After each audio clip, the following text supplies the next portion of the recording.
र साथीहरू आज चाहिँ म चाहिँ मेला ग्राउन्डमा आएको छु है। पहिलो वैशाखमा यहाँ चाहिँ यस्तो राम्रो मनोरञ्जन हुन्छ, सधैँ मनाउने गरेको छ है।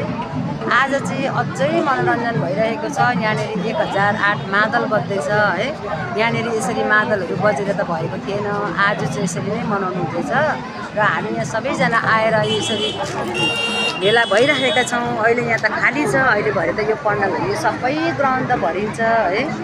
र यहाँनिर सबैजना आएर बसिरहनु भएको छ। दिदीबहिनीहरू पनि सबै ड्रेसमा हुनुहुन्छ र यहाँनिर हामी सबै आएको छौँ।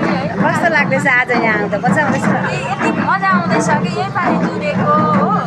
कस्तो मजा आउँछ। तपाईँहरू आउनुहोस्। नौपत्ती बाजा, 108 मादल, डान्स प्रोग्राम, आफ्नो आफ्नो संस्कृतिको ड्रेस लिएर यहाँ उपस्थित हुनुहुँदैछ सबैजना। हजुरहरू आउनुहोस्, इन्जोय गर्नुहोस्, रमाइलो गर्नुहोस्, घुम्नुहोस्। नानीलाई चाहिँ कस्तो लाग्दैछ? मलाई मजा आउँदैछ। यहाँनिर अहिले प्रोग्राम छ 14मा। तपाईँ कहाँदेखि आउनुभएको? बागडोग्राबाट आएको। हजुर, तपाईँलाई कालिम्पोङमा आएर कस्तो लाग्दैछ? एकदमै राम्रो लाग्दैछ।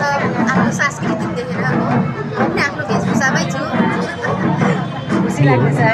धन्यवाद तपाईँलाई कालिम्पोङमा आएर है, हाम्रो ठाउँमा तपाईँलाई आउँदा खुसी लाग्यो। धेरै धेरै धन्यवाद है। हामी सबैजना यसरी गोर्खा गौरव संस्थानद्वारा आयोजना भएको यो पहिलो वैशाख समारोह 2082 सम्पूर्ण गोर्खे जातिलाई गोर्खा गौरव संस्थानको